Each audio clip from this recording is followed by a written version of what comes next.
الشيطان الرجيم ولقد ذرأنا لجهنم كثيرا من الجن والإنس لهم قلوب لا يفقهون بها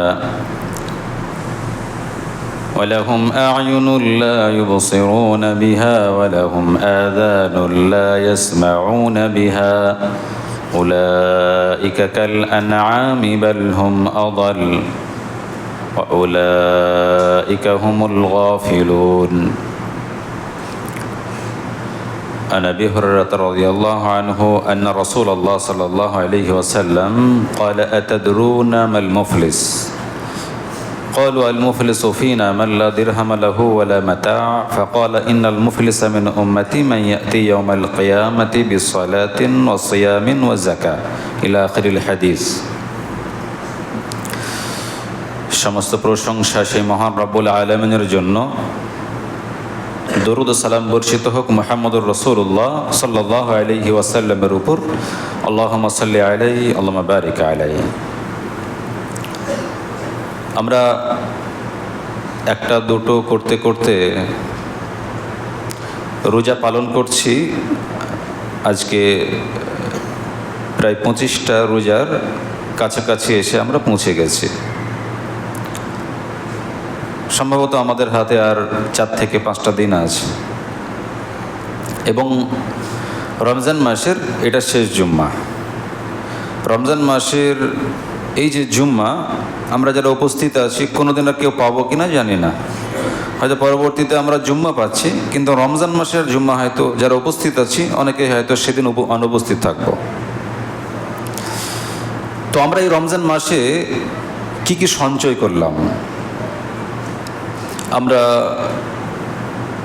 নিজের মনের খায়েশ, আত্মার খায়েশ সব কিছুকে কুরবান করে আল্লাহ তাআলার সন্তুষ্টির জন্য ফজর থেকে নিয়ে মাগরিব পর্যন্ত একটানা খাওয়া দাওয়া বন্ধ করে দিয়ে আল্লাহর ইবাদত বন্দেগীতে যে মনোযোগ দিয়েছিলাম, আল্লাহকে খুশি করার জন্য যে ইবাদত বন্দেগী করেছিলাম বা এখনও করছি, এটা মূলত আমরা কি আমাদের জন্য করছি না অন্য কারোর জন্য করছি? এই বিষয়ে ইনশাআল্লাহ বেশ কিছু বিষয় আপনাদের সামনে উপস্থিত করার চেষ্টা করব। মূলত আমরা অনেকেই নেকিগুলো করি, তো নেকিগুলো অনেকে আমরা নিজের জন্য করি না, অন্য কারোর জন্য করি, কিন্তু আমি বুঝতেই পারি না যে আমি কষ্ট করে যে নেকিগুলো করছি এটা আমার জন্য না অন্য কারোর জন্য হচ্ছে। যেমন আপনি সকাল থেকে নিয়ে সন্ধ্যা পর্যন্ত অক্লান্ত পরিশ্রম করছেন বাড়িতে, এই বাড়ির বাইরে কর্মক্ষেত্রে যে কাজগুলো করছেন, তো এই উপার্জনের জন্য যে আপনি কর্মগুলো করছেন মূলত শুধু আপনি খাবেন সেজন্য না, আপনার ছেলে মেয়ে আছে, আপনার স্ত্রী আছে, পরিবারের আরও অনেকে আছে, তাদেরকে খাওয়াবেন, তো তাদের জন্য আপনি উপার্জন করছেন। তো আপনি যে নেকিগুলো করছেন মানে আপনার উপার্জনের টাকা সেটা পরিবারের সবাই খাক, কোনো সমস্যা নেই, তাদের জন্য তো করতেও হবে, কিন্তু আপনি যে উপার্জন করছেন নেকি, এটা কোনো বিবেকবান মানুষ যদি হয় তাহলে সে নিজের ছাড়া অন্য কারোর জন্য ভাববে না যে না আমি উপার্জন করছি, আমার এই নেকি উপার্জন অন্য কেউ কেড়ে নেক, অন্য কাউকে দিই, এটা কেউ চাইবে না। আর বর্তমান সময়ে 95% লোক, 95% মানুষ তারা উপার্জন, নেকি উপার্জন নিজের জন্য করে না, অন্য কারোর জন্য করে। তো এই ব্যাপারে আমাদেরকে সতর্ক এবং সাবধান থাকতে হবে, নচেত কিয়ামতের দিনে দেখব যে আমরা পুরোপুরিভাবে নেকি শূন্য অবস্থায় আল্লাহ তাআলার দরবারে উপস্থিত। তখন আল্লাহকে বলবো যে আল্লাহ, তো আমি নেকি অনেক করেছিলাম, নেকি কোথায় গেল? তো আল্লাহ বলবো নেকি তো তুমি সব বন্টনই করে দিয়েছো। তো এরকম পরিস্থিতি যেন কিয়ামতের দিনে তৈরি না হয়, এই ব্যাপারে আমাদেরকে সচেষ্ট থাকতে হবে।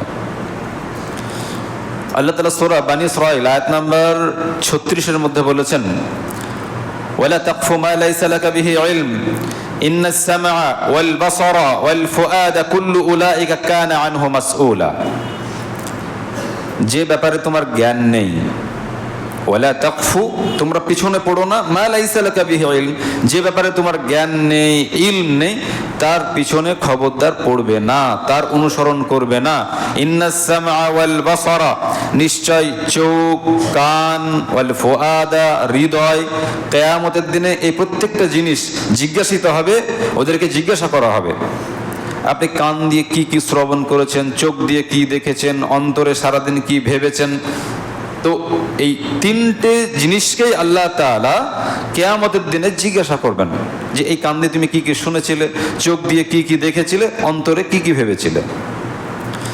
এই আয়াত দ্বারা একটা জিনিস আমাদের কাছে আরও একটা স্পষ্ট হয়ে যায়, সেটা হচ্ছে যে মানুষের ইলম অর্জন করার তিনটে মাধ্যম, জ্ঞান অর্জন করার তিনটে মাধ্যম। এক, চোখ দিয়ে দেখা, কান দিয়ে শোনা, আর অন্তর দিয়ে ভাবা। এছাড়া অন্য কোনো বিষয় নেই যে আপনি ইলম অর্জন করবেন। এটা ভালোভাবে মুখস্থ করে নেবেন। আপনার ইলম অর্জন করার জন্য, শিক্ষা অর্জন করার জন্য তিনটি জিনিসের প্রয়োজন হয়। এক চোখ, এক কান, আর এক হচ্ছে হৃদয়। আপনি চোখ দিয়ে দেখবেন, আপনি পড়বেন, তা চোখ দিয়ে দেখবেন। আপনি উস্তাদের কাছ থেকে অনেক সময় উস্তাদ কিছু বলবে, শুনবেন, ইলম অর্জন করবেন। তাহলে যেগুলো পড়লেন, যেগুলো শুনলেন, সেইগুলো নিয়েই হৃদয়ের মধ্যে আপনি সেগুলো নিয়ে ভাবলেন, হৃদয়ে জায়গা করে দিলেন, দিয়ে আপনি ইলম অর্জন করার একটা রাস্তা পেয়ে গেলেন। তাহলে মূলত ইলম অর্জন করলে তিনটে মাধ্যম লাগে, চোখ, কান এবং হৃদয়। তো সাধারণত আমাদের বর্তমান সময়ে চোখ, কান, হৃদয় দিয়ে কোনো জিনিস উপলব্ধি করার মোটেই চেষ্টা করি না। এই যে বক্তব্য শুনছি, তো চোখ, কান, হৃদয় দিয়ে যদি উপলব্ধি না করেন, তাহলে এখন আপনি মানুষ হতে পারেননি, পশু হয়ে আছেন। আপনার বক্তব্য যদি আপনাকে উপকৃত না করে, কোরআন এবং হাদিস শুনে যদি আপনি সঠিক রাস্তায় না আসতে পারেন, কোরআন এবং হাদিসের রাস্তায় যদি চলতে না পারেন, তাহলে এখন পর্যন্ত প্রকৃত মানুষ আপনি হতে পারেননি। সে ব্যাপারে আল্লাহ তাআলা বলছেন সূরা আরাফ আয়াত নাম্বার 179, ওয়ালাকাদ যারানা লিজাহান্নামা কাসীরাম মিনাল জিন্নি ওয়াল ইনস লাহুম কুলুব লা ইয়াফকাহুনা বিহা ওয়া লাহুম আ'য়ুনুন লা ইউবসিরুনা বিহা ওয়া লাহুম আযানুন লা ইয়াসমাউনা বিহা। আমি জিন এবং ইনসানের জন্য মানে অনেক মানুষ এবং অনেক জিনের জন্য এই জাহান্নামকে সৃষ্টি করেছি। অনেক জিন এবং মানুষ এই জাহান্নামে প্রবেশ করবে। লাহুম কুলুবুল লা ইয়াফকাহুনা বিহা, তাদের হৃদয় আছে, হৃদয় দিয়ে চিন্তা ভাবনা করে না। তাদের চোখ আছে, চোখ দিয়ে দেখে না। কান আছে, কান দিয়ে শোনে না। উলাইকা কাল আনআম, এরা হচ্ছে চতুষ্পদ জন্তুর ন্যায়, এরা চতুষ্পদ জন্তুর ন্যায়। তারপর আল্লাহ তাআলা বলছেন বালহুম আযাল, বরং এর থেকেও বিভ্রান্ত। উলাইকা হুমুল গাফিলুন, আসলে এরা গাফেল। তাহলে এই আয়াতে আমরা কি বুঝলাম? যারা অন্তর দিয়ে বোঝার চেষ্টা করে না, চোখ দিয়ে দেখে না, কান দিয়ে শোনে না, এরা হচ্ছে চতুষ্পদ জন্তু, মানে ছাগল, গরু, ভেড়া, মানে এগুলো পবিত্র পশু। আর আপনি অপবিত্র যদি বলেন তাহলে কুকুর, শূকর, শিয়াল। তো চতুষ্পদ যে জন্তুগুলো আছে, এখানে আল্লাহ তাআলা উল্লেখ করেননি যে ছাগল, গরু বা কিছু, চতুষ্পদ জন্তু যত আছে। তো এদের অন্তর্ভুক্ত কারা? যারা চোখ দিয়ে দেখে না বা চোখ দিয়ে দেখার চেষ্টা করে না, কান দিয়ে শোনার চেষ্টা করে না, আর হৃদয় দিয়ে বোঝার চেষ্টা করে না। তো এরা চতুষ্পদ জন্তুর নাই, বরং এর থেকেও বিভ্রান্ত, এর থেকেও খারাপ, এর থেকেও নিকৃষ্ট। আপনি একটা ছাগলের কাছে গিয়ে সারাদিন কোরআন হাদিসের কথা বলেন, দেখবেন ও সারাদিন ওই আপনার ইলমি কথাবার্তা শুনে ছাগলই থেকে যাবে।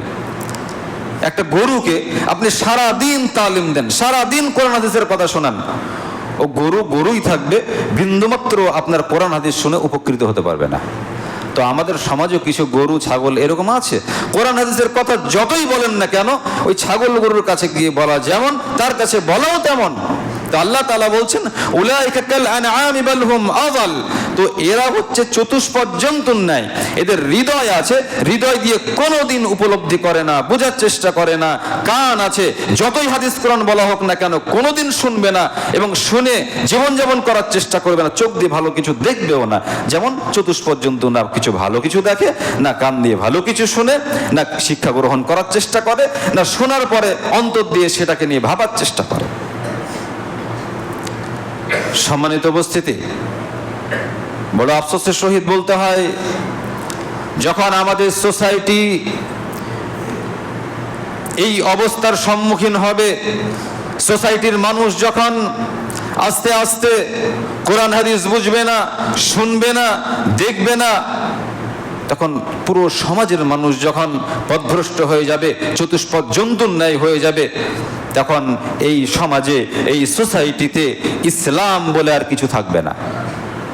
আমাদের ইসলাম তো ওইসব জিনিসের মধ্যে সীমাবদ্ধ হয়ে গেছে যে বাৎসরিকভাবে একটা বড় জালসার আয়োজন করতে হবে, জালসার আয়োজন করে দেখা যায় যে 2000, 5000, 10,000 করে কালেকশন করার পরে একটা জালসাতে 10 লাখ 12 লাখ টাকা খরচ, এবং প্রত্যেকটা মানুষ এসে সেখানে বিরিয়ানি অন্যান্য জিনিস সব খেয়ে চলে যায়।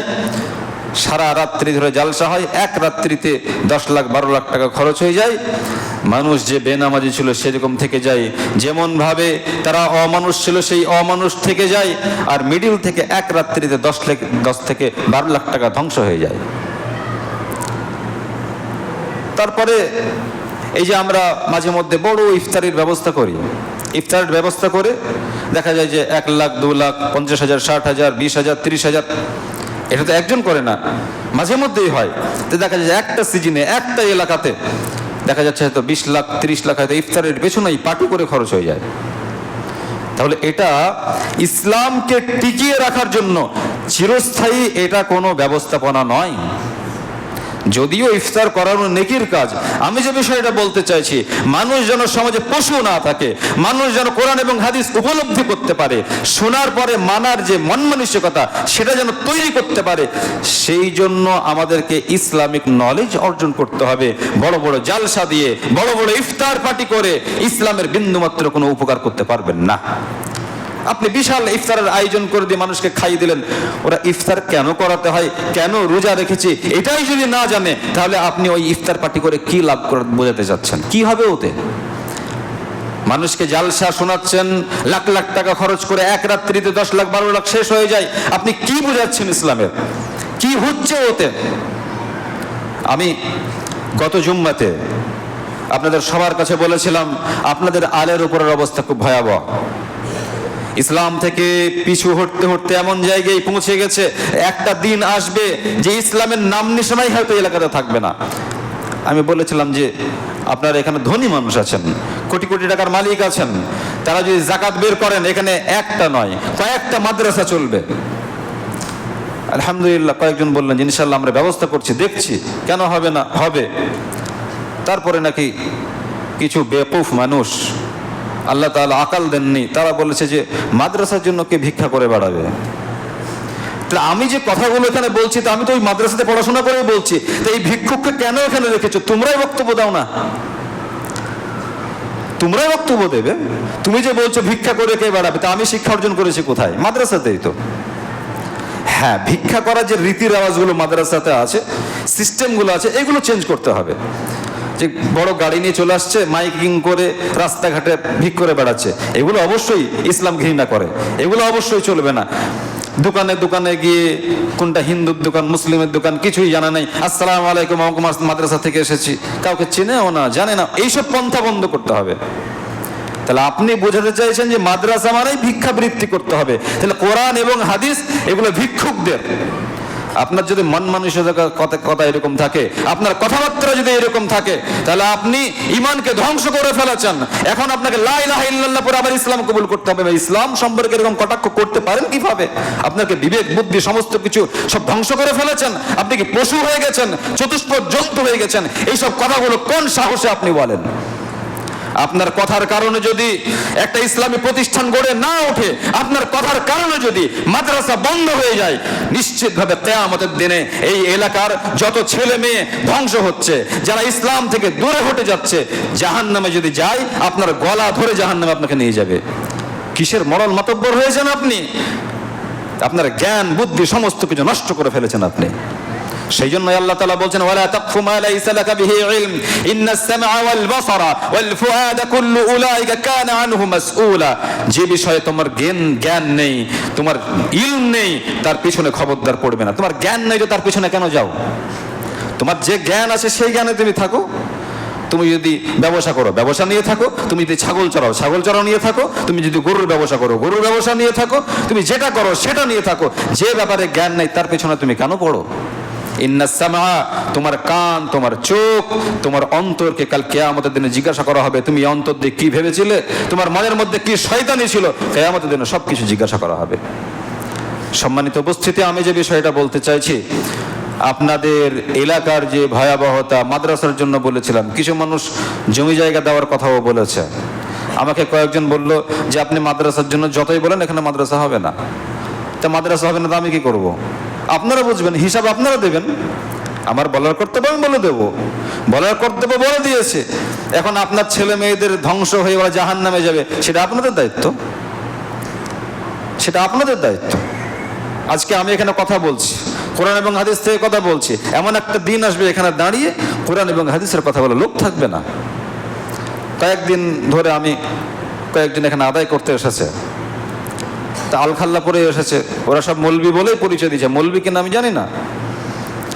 তো কথাই তারা বলছে যে এটা কোরআনে আছে। তুমি যেটা কোরআনে কোথায় আছে? বলছে হ্যাঁ কোরআনে আছে। তাহলে আপনি যেটা বললেন ওটাও ভুল, আর ওটা কোরআনে নাই, ওটা হাদিসে আছে। মানে শিক্ষা এমন জায়গায় গিয়ে পৌঁছে গেছে যে কোরআন বলছে না, হাদিস বলছে, নিজেই জানে না, যেটা বলছে সেটাও ভুল। তো এমন একটা পরিস্থিতি তৈরি হবে আমাদের সমাজে যে এখানে দাঁড়িয়ে কোরআন এবং হাদিসের কথা বলবে, তা সেই লোক পাবেন না। আমি সেই জন্যই আপনাদের উপকারের জন্য, আপনার সমাজ যেন ধ্বংস না হয়ে যায়, আপনার নেক্সট জেনারেশন যেন ধ্বংস না হয়ে যায়, সেই জন্য আপনাদের উপকারের জন্যই বলেছিলাম যে এখানে তো অনেক ধনী ব্যক্তি আছে, আপনাদের হাজার হাজার টাকা বাইরে চলে যায়। তো যারা ওই চেক নিয়ে চলে আসে যে আমাকে দেন 10 টাকা 20 টাকা করে দেন, ওটা ওই রকম ভাবে না করে আপনারা সবাই যদি এলাকার লোক এক জায়গায় কালেকশন করে 1 লাখ 2 লাখ 3 লাখ করে জাকাতের টাকাটা, তাহলে বাইরে কেন ভিক করতে হবে, কেন চাইতে হবে? সিস্টেমকে চেঞ্জ করতে হবে না? মাদ্রাসা কিভাবে চালু করতে হবে, ইসলামী শিক্ষা কিভাবে দিতে হবে সেটা নিয়ে ভাবতে হবে না? কেন ওই কথা মাথায় থাকে যে যারা ভিক করে বেড়াচ্ছে সেরকম ভাবে আমাদেরকে ভিক করে বেড়াতে হবে? মুহাম্মদুর রাসূলুল্লাহ সাল্লাল্লাহু আলাইহি ওয়াসাল্লাম বলেছেন, ইন্নাল্লাহা লা ইয়াকবিদুল ইলমা ইনতিজাআন ইয়ানতাজিউহু মিনান নাস ওয়ালাকিন ইয়াকবিদুল ইলমা বিকবদিল উলামা হাত্তা ইযা লাম ইয়াতরুক আলিমান ইত্তাখাযান নাস। আল্লাহ তাআলা মানুষের অন্তর থেকে, মানুষের ভিতর থেকে ইলম বা জ্ঞানকে ছিনিয়ে নেবেন না, বরং আলেমদেরকে দুনিয়া থেকে উঠিয়ে নেওয়ার মাধ্যমে ইলম বা জ্ঞানকে ছিনিয়ে নেবেন। অর্থাৎ আপনাদের মধ্য থেকে, আমাদের মধ্য থেকে আল্লাহ তাআলা জ্ঞান, কোরআন হাদিসের জ্ঞানকে উঠিয়ে নেবেন না, ছিনিয়ে নেবেন না, বরং আল্লাহ তাআলা আলেমদেরকে উঠিয়ে নেবেন যারা কোরআন এবং হাদিসের কথা বলে, কোরআন এবং হাদিসের শিক্ষা অর্জন করেছে। তাদের ভিতর থেকে তাদেরকে আল্লাহ তাআলা দুনিয়া থেকে উঠিয়ে নেওয়ার মাধ্যমে ইলমকে আল্লাহ তাআলা সমাপ্ত করে দেবেন। হাত্তা ইযা লাম ইয়াতরুকা আলিমান, যখন সমাজে, যখন পৃথিবীর বুকে প্রকৃত আলেম থাকবে না, ইত্তাখাযান নাস রুউসান জুহালা, তখন মানুষ কোনো ব্যক্তিকে নেতা বানাবে, কোনো ব্যক্তিকে সমাজের হর্তাকর্তা বানাবে যার মধ্যে কোরআন এবং হাদিসের কোনো নলেজ নেই। আল্লাহ রাসূল বলছেন তাকে ফতোয়া জিজ্ঞাসা করা হবে যে ভাই এই ফতোয়াটা কি হবে? আল্লাহ রাসূল বলছেন না জেনে ফতোয়া দিয়ে নিজে পথভ্রষ্ট হবে, মানুষকে পথভ্রষ্ট করবে। সেই সময় প্রায় আসতে লেগেছে। এখন সামাজিকভাবে যে হাদিস এবং কোরআনের যে কালচারগুলো হওয়া দরকার, হাদিস এবং কোরআন মোতাবেক যে কাজগুলো হওয়া দরকার, সেগুলো মসজিদের ভিতরে কোরআন এবং হাদিস মোতাবেক আলোচনা হয় না, বাইরে বাইরে সবকিছু হয়ে যায়। ফিতরা আদায় করতে হবে। তা ফিতরা কোন সিস্টেমে আদায় করতে হবে, ফিতরা কেমন ভাবে তুলতে হবে, খাদ্য দিয়ে তুলতে হবে না টাকা দিয়ে তুলতে হবে, এটা তো ইলমি আলোচনা, এটা তো কোরআন এবং হাদিসের আলোচনা। কিন্তু যে লোকটা নামাজই পড়ে না, যে লোকটা ইসলামই জানে না, যে লোকটা সূরা ফাতিহাই জানে না, সেই লোকরা এই সব বিষয় নিয়ে গোল টেবিল করে তারা ইসলামের সমাধান দেয়। তো মুহাম্মদুর রাসূলুল্লাহ সাল্লাল্লাহু আলাইহি ওয়াসাল্লাম বলছেন এমন একটি সময় এসে উপস্থিত হবে যে আলেম বলতে কেউ থাকবে না, সাধারণ মানুষই ডিসিশন নেবে যে এটা করতে হবে, এইরকম ভাবে ইসলাম আমরা চালাবো, এইরকম ভাবে চালিয়ে আসছি, ওই রকম ভাবেই চালাবে। মুহাম্মদুর রাসূলুল্লাহ সাল্লাল্লাহু আলাইহি ওয়াসাল্লাম বলছেন এটা হচ্ছে কিয়ামতের একটি অন্যতম আলামত, যখন প্রকৃত আলেম থাকবে না। সেই সময় প্রায় আমাদের কাছে চলে এসেছে। বর্তমান সময়ে আমাদের কোরআন এবং হাদিসের ইলমের যথেষ্ট প্রয়োজন রয়েছে, যথেষ্ট প্রয়োজন রয়েছে। সেই জন্য আপনাদেরকে আমি আবার স্মরণ করিয়ে দিচ্ছি, যত শুনবেন তত শাস্তি পাবেন যদি না মানেন। মানে আপনি শোনার পরে যত অ্যাভয়েড করবেন, যত বদমাশি করবেন, কিয়ামতের দিনে শাস্তি তত প্রকট হবে। মানে আমি একদিন বলেছি, দুদিন বলছি, 3 দিন বলছি, মানে আপনি শুনতেই আছেন আর বদমাশি করতেই আছেন, তার মানে আপনি শাস্তিকে বাড়িয়ে নিচ্ছেন। এটা আপনাকে মাথায় রাখতে হবে। এটা না যে আমি শুনলাম পারলাম না ছেড়ে দিলাম, অতই সোজা না। মুহাম্মদুর রাসূলুল্লাহ সাল্লাল্লাহু আলাইহি ওয়াসাল্লাম হাজ্জাতুল ওয়াদাতে বলে দিয়েছিলেন যে যারা উপস্থিত আছো আমি যা বলছি শোনো, যারা অনুপস্থিত তাদের কাছে পৌঁছে দিও। তারপর মুহাম্মদুর রাসূলুল্লাহ সাল্লাল্লাহু আলাইহি ওয়াসাল্লাম সবাইকে বললেন যে আমি কি সবকিছু পৌঁছেছি তোমাদের কাছে, কথাবার্তা কি সবকিছু পৌঁছতে পেরেছি? সাহাবারা বললেন হ্যাঁ, সবকিছু পৌঁছিয়ে দিয়েছেন, আপনি আপনার হক আদায় করেছেন। মুহাম্মদুর রাসূলুল্লাহ সাল্লাল্লাহু আলাইহি ওয়াসাল্লাম বলেছিলেন আল্লাহ তুমি সাক্ষী থাকো, আল্লাহ তুমি সাক্ষী থাকো, আল্লাহ তুমি সাক্ষী থাকো, আমার যে কর্তব্য সেটা আমি আদায় করে দিয়েছি। যদি এরা কোনো রকম ভাবে আমার কথা অমান্য করে তুমি এদেরকে দেখে নিও। তা আমি আমার কথা বলে দিচ্ছি, আপনি যত অমান্য করবেন, যত আমার কথাকে অ্যাভয়েড করবেন, যেটা আমি কোরআন এবং হাদিস থেকে বলছি, শাস্তি আপনার তত প্রকট হবে কিয়ামতের দিনে। একজন মনীষী তিনি বলেছেন education without religion is barbarism and animalism. ধর্মহীন শিক্ষা মানুষকে বর্বর করে তোলে এবং পশুত্বের দ্বার পর্যন্ত পৌঁছে দেয়। আপনি যখন ধর্মহীন শিক্ষা আপনার মধ্যে কাজ করবে, ইসলামী শিক্ষা যখন আপনার থাকবে না, আপনি কি বলছেন নিজেই জানবেন না যে আমি ঠিক বলছি না ভুল বলছি, আমি ঠিক করছি না ভুল করছি, আপনি জানবেনই না। কারণ ধর্ম মানে ধর্মের যে শিক্ষা, ইসলামী যে শিক্ষা, সেটা তো আপনার মধ্যে নেই। সম্মানিত উপস্থিতি, ধর্মীয় শিক্ষা বর্তমান সময়ে আমাদের অ্যাচিভ করা অত্যন্ত জরুরি হয়ে পড়েছে। যেমন করেই হোক না কেন, যেখান থেকেই হোক না কেন, আমাদের ইসলামী শিক্ষা অর্জন করতে হবে। মুহাম্মদুর রাসূলুল্লাহ সাল্লাল্লাহু আলাইহি ওয়াসাল্লাম যারা ইসলামী শিক্ষা অর্জন করে তাদের ব্যাপারে বলেছেন যে যারা কোরআন এবং হাদিসের শিক্ষা অর্জন করে তারা যে রাস্তায় চলে সেই রাস্তাতে ফেরেশতারা তাদের ডানাকে বিছিয়ে দেয়। শুধু তাই নয়,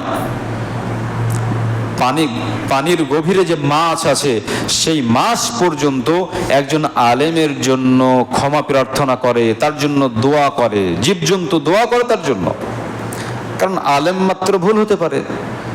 তো একজন আলেম যখন ভুল করবে তো পানির মাছ পর্যন্ত যে আল্লাহ ওই আলেমকে তুমি ক্ষমা করে দাও যে আলেমের দ্বারাতে ভুল হয়ে গেছে, দোয়া করে তার জন্য।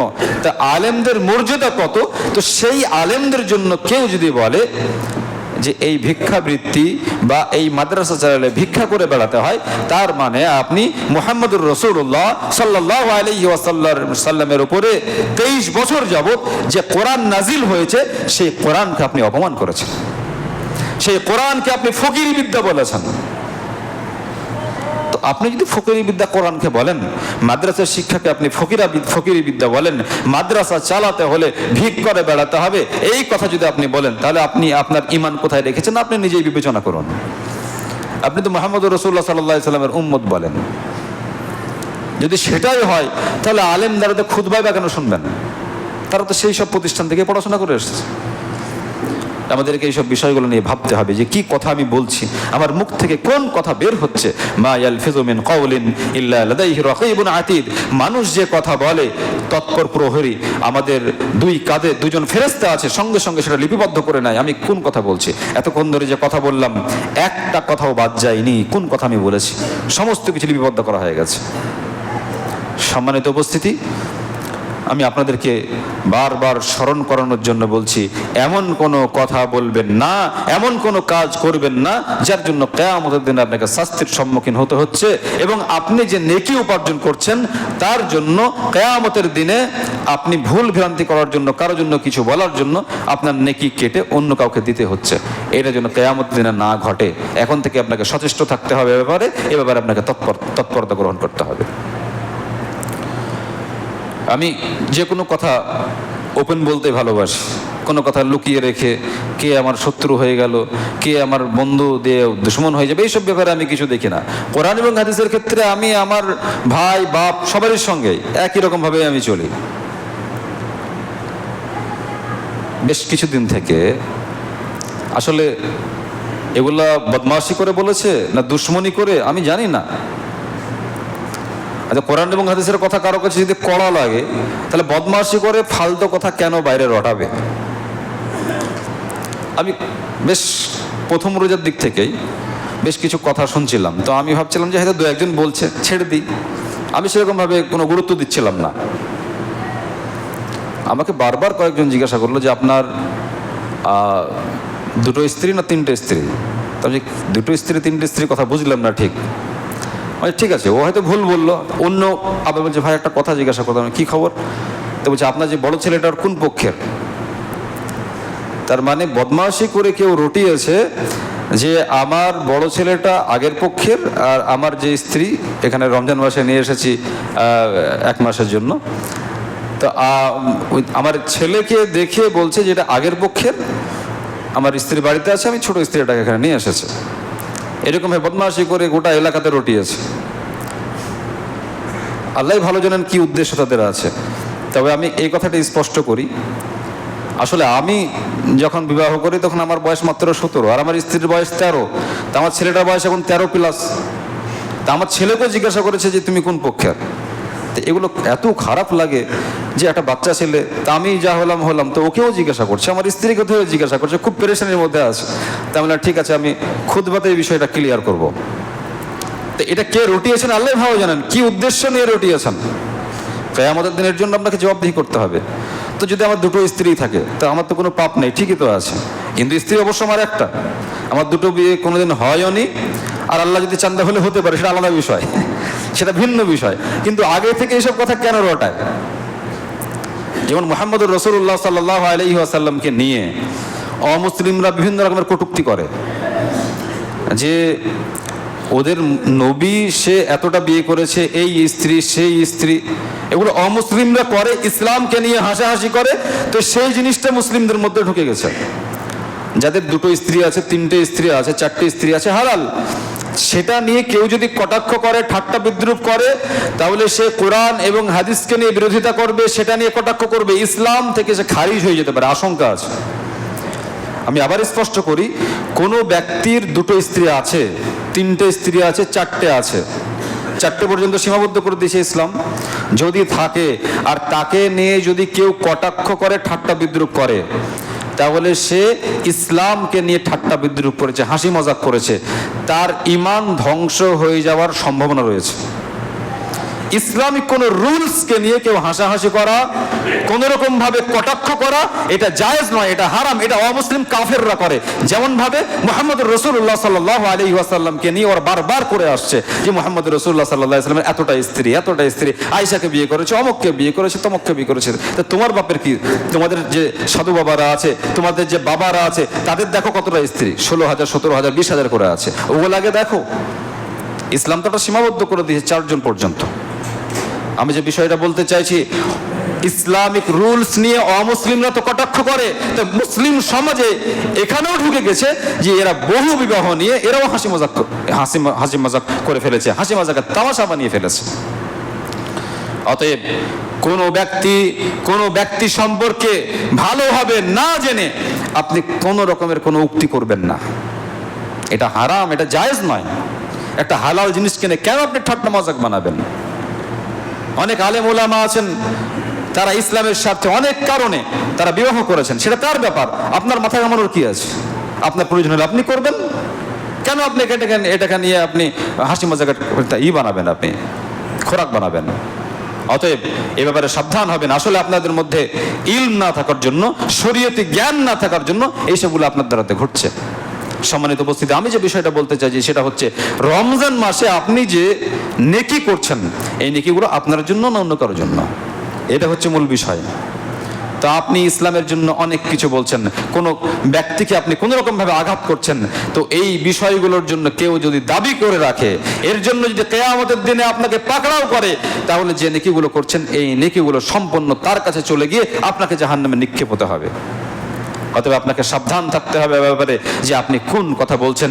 মা ইয়ালফিযু মিন কাওলিন ইল্লা লাদাইহি রাকীবুন আতীদ। আপনি যে কথা বলছেন, যে কথা আপনার মুখ দিয়ে বের হচ্ছে, কিয়ামতের দিনে প্রত্যেকটা কথা লিপিবদ্ধ থাকবে, প্রত্যেকটা ব্যাপারে আপনাকে জিজ্ঞাসা করা হবে। অতএব আমরা প্রত্যেকেই আমাদের নেকিগুলো টিকিয়ে রাখার চেষ্টা করব, কোন রকম ভাবে কারো হাতে নেকিগুলো দেওয়ার চেষ্টা করব না, নচেত কিয়ামতের দিনে এই নেকি নিয়ে যাওয়ার পরে জাহান্নাম থেকে নিজেকে বাঁচাতে পারবো না। আল্লাহ তাআলা আমাদের সবাইকে আমাদের নিজ নিজ নেকিগুলো টিকিয়ে রাখার তৌফিক দান করেন, আমিন।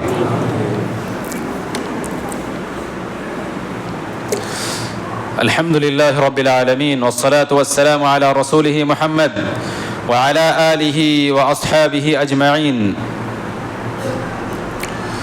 মুহাম্মদ রাসূলুল্লাহ সাল্লাল্লাহু আলাইহি ওয়াসাল্লাম তিনি সাহাবাদেরকে বলছেন, আতাদরুনা মাল মুফলিস, তোমরা জানো নিঃস্বকে, একদম দেউলিয়া, কিচ্ছু নাই, এই ধরনের লোক কি জানো? সাহাবারা বললেন, মাল্লা দিরহাম লাহু ওয়ালা মাতা, হে আল্লাহর রাসূল, যার টাকা পয়সা নেই, ধন সম্পদ নেই, এই ব্যক্তি হচ্ছে মুফলিস, এই ব্যক্তি হচ্ছে দেউলিয়া। আল্লাহর রাসূল বললেন, না, ওই ব্যক্তি দেউলিয়া নয়, যার টাকা পয়সা নেই, ধন সম্পদ নেই, ওই ব্যক্তি দেউলিয়া না। তাহলে কে? আল্লাহর রাসূল বললেন, আল মুফলিসু ফিনা মান লা দিরহাম লাহু ওয়ালা মাতা, ইন্নাল মুফলিসা মিন উম্মতি মান ইয়াতি ইয়াউমাল কিয়ামাতি বিসসালাতিন ওয়া সিয়ামিন ওয়া যাকাত। আমার উম্মতের মধ্যে মুফলিস, দেউলিয়া, নিঃস্ব তারা যারা অনেক নেকি নিয়ে কিয়ামতের দিনে উপস্থিত হয়েছে, বিসসালাতিন, বিশাল নামাজের পাহাড় নিয়ে উপস্থিত হয়েছে, প্রচুর নামাজ পড়েছে দুনিয়াতে, ফরজ নামাজ তো পড়েছে, সঙ্গে নফল, রাত জেগে জেগে নামাজ পড়েছে, কিয়াম করেছে, তারপরে সিয়াম রেখেছে, মানে রমজান মাসে রোজা রেখেছে, অন্য নফল রোজা রেখেছে, যাকাতিন, যাকাত দিয়েছে। তো এতটা পাহাড় নিয়ে উপস্থিত হয়েছে, এত পরিমাণ নেকি নিয়ে কিয়ামতের দিনে উপস্থিত হয়েছে। আল্লাহ রাসূল সাল্লাল্লাহু আলাইহি ওয়াসাল্লাম বলছেন যে ওই ব্যক্তি এতটা নেকি নিয়ে যে উপস্থিত হয়েছে, তো এই ব্যক্তির কোথায় যাওয়ার কথা? জান্নাত যাওয়ারই তো কথা। এই ব্যক্তি এতটা নেকি নিয়েছে, তো এর জান্নাত যাওয়ার কথা। তো কেউ এসে আল্লাহ তাআলাকে বলবেন যে, আল্লাহ, যে ব্যক্তি এত নেকি নিয়ে উপস্থিত হয়েছে আমাকে গাল দিয়েছিল দুনিয়াতে। আল্লাহকে বলবেন যে, আল্লাহ আমাকে গাল দিয়েছিল। আল্লাহ তাআলা বলবেন, ঠিক আছে, লাইনে দাঁড়িয়ে যাও। আরেকজন এসে বলবে যে, আল্লাহ, আমাকে ও মেরেছিল। আল্লাহ বলবেন, ঠিক আছে, লাইনে দাঁড়াও। কেউ এসে বলবে যে, আল্লাহ আমার প্রতি অপবাদ লাগিয়েছিল। আল্লাহ বলবেন, লাইনে দাঁড়াও। কেউ এসে বলবে যে, আল্লাহ, ওর বংশের জোর ছিল, শরীরে তাকাত ছিল, শক্তি ছিল, আমার উপরে হাত লাগিয়েছিল, আমাকে মেরেছিল। আল্লাহ বলবেন, লাইনে দাঁড়িয়ে যাও। তাহলে একটা লোক, সে নামাজের পাহাড়, এই রমজান মাসে কষ্ট করে রোজা রেখেছে তার পাহাড়, যাকাত দান করেছে তার পাহাড় নিয়ে সে উপস্থিত হয়েছে। তো এতটা নেকি নিয়ে যার জান্নাতে যাওয়ার কথা, সেই লোকটা আটকিয়ে গেল। আল্লাহ তাআলা তাকে থামিয়ে গেলেন, দিয়ে দিলেন, ঠিক আছে, দাঁড়াও, একটু দাঁড়াও। লোক সব অভিযোগ করেছে, তাদেরকে লাইনে দাঁড়িয়ে দেওয়া হলো। আল্লাহ তাআলা তাদের যে নেকি, যে রোজা, নামাজ, যাকাত, এর নেকি নিয়ে উপস্থিত হয়েছে, তাদের নেকি থেকে কেটে কেটে যারা লাইনে দাঁড়িয়ে আছে ওদেরকে দিতে শুরু করবেন। ফায়ুতা হাদা মিন হাসানাতিহি ওয়া হাদা মিন হাসানাতিহি।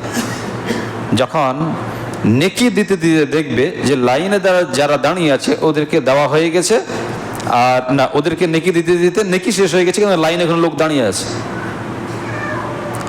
তখন আল্লাহ তাআলা কি করবেন?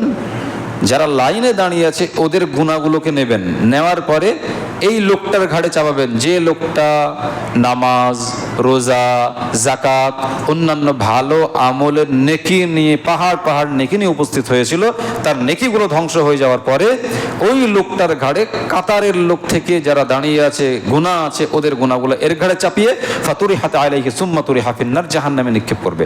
আল্লাহ রাসূল বললেন এই লোকটা হচ্ছে নিঃস্ব, যে লোকটা নিজের নেকিকে ধরে রাখতে পারেনি।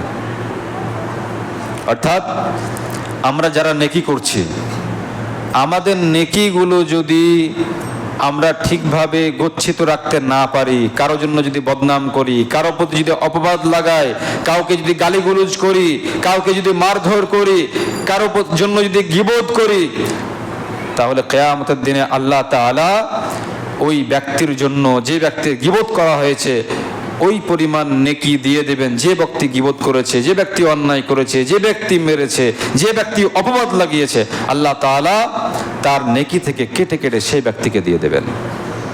অতএব আমরা প্রত্যেকেই এই ব্যাপারে একটু যত্নশীল হব, যে কষ্ট করে নেকি করছি, সারা রাত ধরে ইবাদত বন্দেগী করছি, তো নেকিগুলোকে আমার জন্য রাখতে পেরেছি না অন্য কেউ নিয়ে নিচ্ছে? আমি কি নেকিগুলো রাখতে পারছি না আমার বন্ধুর জন্য আমি বন্টন করে দিচ্ছি? এ ব্যাপারে আমাদেরকে সচেষ্ট থাকতে হবে, নচেত আপনার সমস্ত কিছুই ধ্বংস হয়ে যাবে। আল্লাহ তাআলা আমাদের সবাইকে সঠিকভাবে ইসলাম পালন করার তৌফিক দান করেন, আমিন। আল্লাহ তাআলা আমাদের সবাইকে ইসলামের পরিপূর্ণ বিধান, যেভাবে আমাদেরকে আল্লাহ তাআলা চলতে বলেছেন, মুহাম্মদ সাল্লাল্লাহু আলাইহি সাল্লাম চলতে বলেছেন, সেই মোতাবেক আমরা যেন চলতে পারি, সেই তৌফিক দান করেন, আমিন। পরিশেষে একটা কথা স্পষ্ট গত সপ্তাহে মনে হয় ছিল, সেটা হচ্ছে যাকাত কতটুকু আপনার মাল থাকলে ফরজ হবে সে ব্যাপারে বেশ কিছু মতামত আছে। তার মধ্যে একটা হচ্ছে যে 7.5 ভরি সোনা এবং 52.5 ভরি চাঁদি। কিছু আলেম বলছেন যে চাঁদি পরিমাণ যদি টাকা থাকে, 52.5 ভরি চাঁদির যে দাম, অতটা টাকা যদি আপনার কাছে থাকে, 1 বছর পূর্ণ হয়, তাহলে 2.5% দিতে হবে। এটা কিছু আলেম বলেছেন যে না, সোনা পর্যন্ত যাওয়া যাবে না, চাঁদি পরিমাণ টাকা থাকলে দিয়ে দিতে হবে। কিছু আলেম বলছেন যে দুটোর মধ্যে একটা নিলেই হবে, আপনি চাঁদিরও হিসাব করতে পারেন, সোনারও হিসাব করতে পারেন। সোনা হচ্ছে 7.5 ভরি, তো 7.5 ভরি সমান, মানে 7.5 ভরির যে দাম, অতটা টাকা যদি আপনার কাছে থাকে আর 1 বছর যদি পূর্ণ হয়, তাহলে আপনাকে ও থেকে 2.5% জাকাত বের করতে হবে। ও থেকে 2.5% জাকাত বের করতে হবে। এবার আপনার যে সোনা, সেই সোনাটা যদি 7 ভরি থাকে, তাহলে 7 ভরি সোনার কিন্তু জাকাত লাগছে না, ওর সঙ্গে টাকা মেলাতে হবে না। এবার টাকা আপনার আলাদা আছে, সেটা 7.5 ভরি সমপরিমাণ টাকা, তাহলে ওর জাকাত লাগবে। মানে সোনা টাকা একসঙ্গে করতে হবে না, সোনা 7.5 ভরি সোনা পরিমাণ টাকা আছে কিনা ওটার হিসাব করতে হবে। আশা করি বিষয়টা বুঝতে পেরেছেন। যদি বুঝতে না পারেন আরও বিস্তারিত বলতে হবে, পরবর্তীতে বিষয়টা জিজ্ঞাসা করে নেবেন। আরও একটা বিষয় হচ্ছে, আমি জাকাত সম্পর্কে আপনাদেরকে বলেছিলাম যে যারা জাকাতের টাকা চেয়ে বেড়ায়, চায়, তারা তো পায়, কিন্তু আপনাদের এলাকাতে অনেক মানুষ তো এমন দুস্থ আছে, ঠিকভাবে হয়তো ট্রিটমেন্ট করতে পারেন না, ঠিকভাবে কি খায় আল্লাহই ভালো জানেন, ও জানতেও দেয় না কাউকে, এরকম গরিব মানুষ অনেক আছে। তো তাদের ব্যাপারে আপনাদের খোঁজ রাখা একান্ত প্রয়োজন রয়েছে, যে ওই সব ব্যক্তি কারা যারা চায় না কিন্তু অভাবী, তাদের হক আগে। যারা চায় তারা তো পায়, কিন্তু যারা চায় না তারা ওই রকমভাবে বছরের পর বছর অভাবগ্রস্ত অবস্থায় থেকে যায়। তো আপনাদের মধ্য থেকে কারো যদি জানা ব্যক্তি ওই রকম থাকেন, তাহলে যারা জাকাত দেয় তাদের কাছে গিয়ে বলবেন যে ভাই অমুক ব্যক্তি আছে, আপনি লুক করে নিয়ে গিয়ে তাকে দিয়ে দেবেন, সে যেন কোনো রকমভাবে লজ্জাবোধ না করে। ওই রকম ব্যক্তি বেশ কিছু আমার হাতেও আছে। যদি আপনারা মনে করেন যে তাদেরকে দেবো, সরাসরি আমার সঙ্গে যোগাযোগ করে তাদেরকে দিতে পারেন, তাদের ফোনপে নাম্বার নিতে পারেন, দিতে পারেন, আমার মাধ্যমে পাঠাতে পারেন। এবং আপনাদের কাছে কোনো ওইরকম ব্যক্তি থাকলে আপনারাও সরাসরি যারা জাকাত দেয় তাদের কাছে গিয়ে বলেন যে ভাই অভাবগ্রস্ত ব্যক্তি অমুকে আছে, অমুক ব্যক্তি আছে, তাদের কাছে জাকাত পৌঁছিয়ে দেওয়ার ব্যবস্থা করেন। এটাও আপনার জন্য বড় নেকির একটা জারিয়া হয়ে যাবে। মুহাম্মদ রাসূলুল্লাহ সাল্লাল্লাহু আলাইহি সাল্লাম বলছেন, কোনো ব্যক্তি যদি ভালো কাজ করে, কোনো ব্যক্তি যদি কোনো ভালো কাজ করে, তাহলে সেই ভালো কাজের সমপরিমাণ নেকি সেও পাবে। আপনি জাকাত দেবেন, জাকাত আপনার উপরে ফরজ হয়নি, আপনার উপরে জাকাত ফরজ হয়নি, আপনি নিজেই গরিব মানুষ, কিন্তু আপনি জাকাত কালেক্ট করে আপনি বলে যে অমুক ব্যক্তি গরিব আছে, আপনি জাকাত নিয়ে তার কাছে পৌঁছিয়ে দেন, তো যে ব্যক্তি জাকাত দিয়ে নাকি পাচ্ছে, আপনি হেল্প করে দেওয়ার জন্য আপনি অত পরিমাণ নাকি পেয়ে যাবেন। আপনি জাকাত কারো কাছে কালেক্ট করে আপনি বলবেন যে আমার বাড়ির পাশে লোকটা খেতে পায় না, ওর ট্রিটমেন্টের বড় প্রয়োজন রয়েছে, ও কারো কাছে চাইতে পারে না, আপনি কোনো ব্যক্তির কাছ থেকে টাকা নিয়ে গিয়ে তাকে দিয়ে দেন। আপনি জাকাত যিনি দিচ্ছেন সেই পরিমাণ নাকি আপনি এই জন্য পেয়ে যাবেন যে তার হিতাকাঙ্ক্ষী, আপনি তার জন্য আপনি ভেবেছেন, তার জন্য সময় ব্যয় করেছেন, তার জন্য আপনি একটা মানুষের কাছ থেকে টাকা নিয়ে গিয়ে আপনি গোপনে দিয়েছেন, আপনার নেকি হয়ে যাবে। অতএব এইসব বিষয়গুলো নিয়ে আমরা প্রত্যেকে ভাবার চেষ্টা করব, জাকাতের টাকাগুলো ঠিকঠাক জায়গায় দেওয়ার চেষ্টা করব। আল্লাহ তাআলা আমাদের সবাইকে তৌফিক দান করেন, আমিন। এবং আল্লাহ তাআলা আমাদের সবাইকে আজকের এই উপদেশ থেকে, আজকের এই আলোচনা থেকে সবাইকে যেন উপকৃত করেন, আমিন। আল্লাহ তাআলা আমাদের সবাইকে কোরআন এবং সুন্নাহ মোতাবেক জীবনযাপন করার এবং কোরআন এবং সুন্নাহ জানার তৌফিক দান করেন, আমিন। أقول قولي هذا، استغفر الله لي ولكم ولسائر المسلمين، والسلام عليكم ورحمة الله وبركاته.